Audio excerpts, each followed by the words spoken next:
How's it going, guys? Welcome back to another episode of Trailmakers Creations. You're probably wondering what this ring is behind me here, hovering in the air. If you stay tuned till the end of the video, I'll be showing you how I made this accidentally in the attempt at building something else, which kind of worked, but then this evolved out of it. So stay tuned to the end if you want to see where that came from. Alright, let's head off to the carrier, see what we got for you in this episode. So our first build today is the Hyper Rocket. This is a fairly small rocket that goes really fast and can go really far. Because why, you may ask? Yes, that is dynamite in the tip. Go bang. So if we jump in, you go into build mode, we can see that what we actually have here is 4 of the big thrusters. Raw jets. So 4 of them combined into the space of these 2, again because of our wonderful piston glitch. We're able to bring those in to fit inside these, and they all fire at the same time, so you get a super amount of thrust right off the bat. Boom, away you go. So we'll build that in. You'll actually see those compress in. And of course we are on a pivot here. So usually there's that moment where you have to allow the thrusters, with their dragon engines anyways, dragon thrusters, for them to fully kick in to get up to their full speed, whereas these just give in 100% energy right off the bat. So with all 4 of them firing, I thought about making it alternating firing, but then it had nowhere near the power. So the whole idea to having 4 of them in the space of 2 was to have the power of 4 in 2, not 2 and 2 and 2 and 2. So we hit number 1. Detaches, instant lift, and that's just a slight angle upwards. Makes it almost to the land, so we'll rebuild, give it a little bit more upward slope, and this will probably get all the way to that wall. Okay, enough with the bouncing. That's what the fins on the back there are for, to try and stabilize it, so we'll fire it. See the big arc, and then it kicks in those thrusters again. Those wings give it some more lift to achieve its target. Boom. Well, that just uses the wonderful piston glitch. If you're unfamiliar with that, I'll put a link to the glitch video above here. So if we fire this almost straight up at like a 45, this thing would probably wind up going like right across the map. Because every time it thrusts, it just gives itself a little bit more lift. That thing is gone. Oh, wow. Okay. So yeah, that's the Hyper Rocket. Wanted to see if I could glitch those big thrusters together. Alright, let's look at our next build. Alright, the next build here is a little Mini Hotrod. So the cool thing with this was, again, trying to keep it as small as possible and trying to get some unique shapes other than just the shapes of the blocks. So you can take your fins like this, put them on the, again, using that wonderful piston glitch. We can get our parts to actually fit halfway inside each other, you know what I mean? So you can get some cool, unique shapes. So our fins back here are on pistons, and the front end is on pistons. And again, our wheels are on pistons so that we can have these cool wheel well shapes. Right? We can make our wheel wells whatever shape we want, and our wheels will fit right in there. So let's build that in. Everything closes up. So you can see here on the front end, there's actually a little bit of slope, downward force there. And that glitches right into the front. And then in the back, we have our spoilers that are half glitched into the body, which gives it just a cleaner look. It gives it more detailed look in the pieces there, when normally you couldn't do that because you would just see the entire spoiler sticking out on the top, right? You couldn't have any of those curves up there because you'd need connection points. And this thing, of course, is pretty quick for something this small. Whoa! Whoa, whoa, whoa, whoa. Does steer, though. Doesn't flip over too bad. This is a great little mini hot rod. Actually wants to do wheelies. Alright, let's go over to the sand. It's probably not too great in the dirt. Not so much traction. But on concrete, the asphalt, oh yeah, it does pretty great. Here we go, jumping. Oh, right on. Actually landed it. Oh, oh, oh. It's almost like we got super traction. What about up this?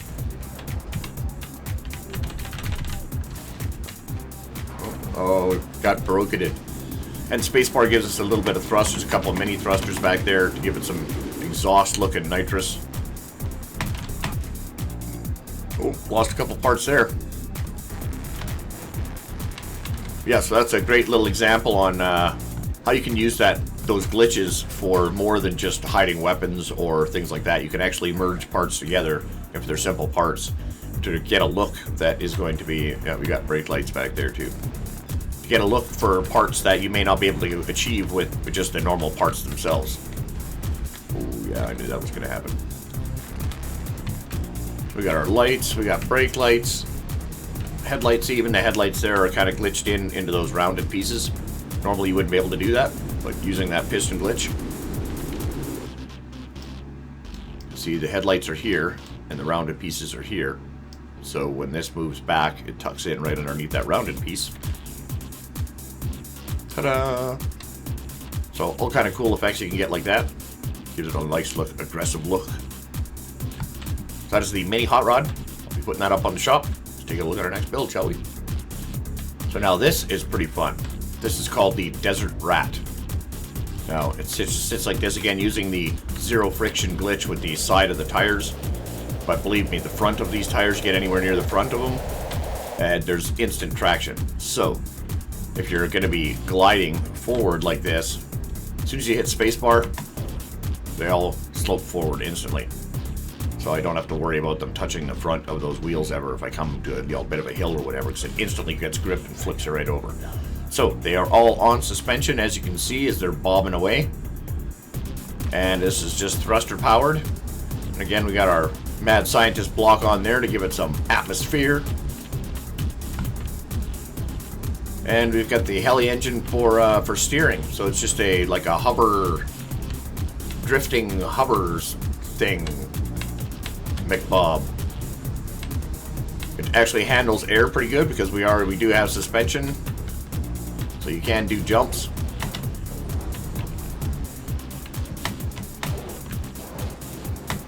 Oh, come on. Let's see, we'll try and get into the air here. Whoa. Go off a jump, and we can actually fly a decent distance because we can pull back. It's got decent air control. Oh, forward. Oh, that was ugly.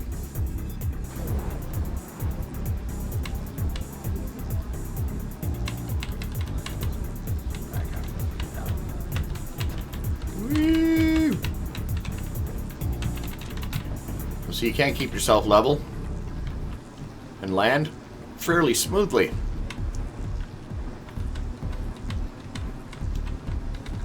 Because there's no engines or anything. It just basically drifts with zero friction.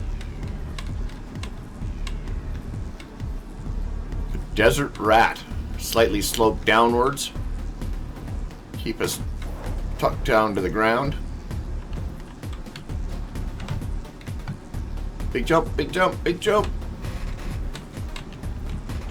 Can we get to Snow Island? Can we get to Snow Island? If we're careful, keep the nose up. There you go. Tappity, tappity, tap. Little taps, little taps. Keep it up in the air. There you go. Flying Desert Rat. Yeah, that's really fun. Zip around. It's like all terrain, basically. Snow, sand, concrete. I don't know what would happen if you put more thrusters on it, if you actually tried to make it faster. Let's see, can we get some air here? No, we're going to the drink. Yeah. It's not aquatic. So see, we've got some mini thrusters here when I pull back using S. So that's what helps keep us in the air. Once we're in the air, spacebar automatically slopes everything forward. We have our helicopter engine in there. It's a pretty basic design, actually. But I just wanted to try and use those monster truck wheels as hover pads, basically. But we're not hovering. They're like glide pads. Skis, are they? Just oversized skis. But they have the best... They handle the best abuse, I guess you could say, out of all the tires. Not that we need the traction, but they cover a decent area, so they're even bigger than a hover pad. Let's take a look at, if you remember the beginning of the video, there was that hovering ring. This is where that hovering ring came from. Again, it's all made out of glass, so you can tell what parts are parts. So you can see all the hovers that are on there, and the outside of this wheel's got sensors all the way around it. So what I was trying to do was create a ring that would be circling me without touching me. So the only way to do that is to use magnets.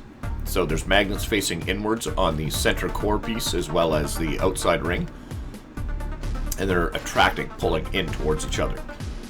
So of course, because it's a solid ring all the way around, it can't actually get anywhere. The gimbals are set up connected to the sensors. So when the sensor's down here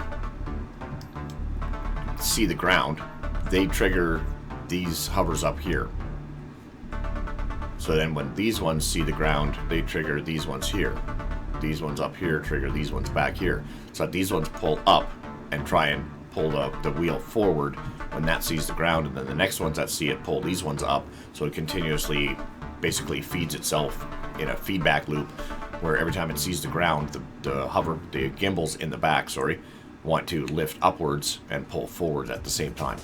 So then it hovers in the air. So once we detach all these detachable blocks, this core in the middle where the seat is will not be connected no longer anymore to this outside ring.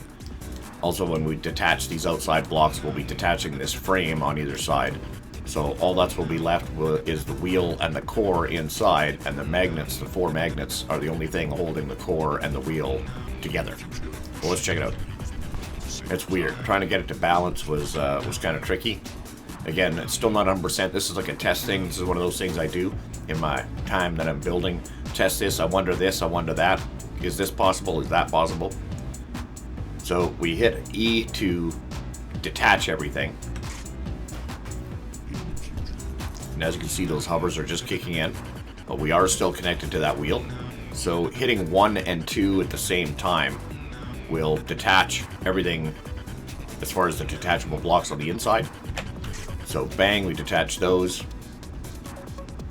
And now you can actually see that we have a core hovering with a ring around it. And there's nothing touching except those 4 magnets holding them together. So what I do to get just the ring by itself is attempt to jump out of this thing and then rebuild the seat somewhere else, which eliminates the hub and just leaves the ring, because the ring is no longer connected to anything, right? But the magnets will disappear. Well, the magnets stay on, but the core disappears because that's what the seat is. So let's try that. So we'll jump out, try not to wreck the ring. We'll come over here and rebuild. And that leaves our ring. The hover ring. Get it? Hovering. I know, it's so funny. It's so funny, man. You should be a stand-up comedian, maybe sit-down comedian. So there we go, we got a hovering.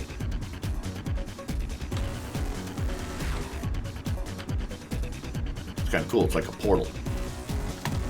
And my next thing was, could you, you could fly through it and it doesn't affect it, but could you shoot something through it? Because all the magnets are still on, right? Could you shoot something through there, and would the magnets catch it if it was in the middle? I have no idea how to even do that. So I might try and do that, and then I'll let you guys know how that turns out, if it can actually catch things. And then, of course, the next thing is going to be, okay, how big of one of these rings can you make? Right? How far away can you keep it from that hub? Could you float rings or layers of magnets going out and out and out so you can get this huge ring and the hub in the middle and all these little magnet dots connected to each other? I don't know, make a string of magnets? Is that even a possibility? I guess it's something I'll have to test. Alright, cool. Look at that, I'm doing the lasso. Yeehaw! Alright guys, thanks for watching. We're gonna leave that one here. Don't forget to hit that subscribe button, hit that like button, leave a comment, and we will see you in the next one. Ciao.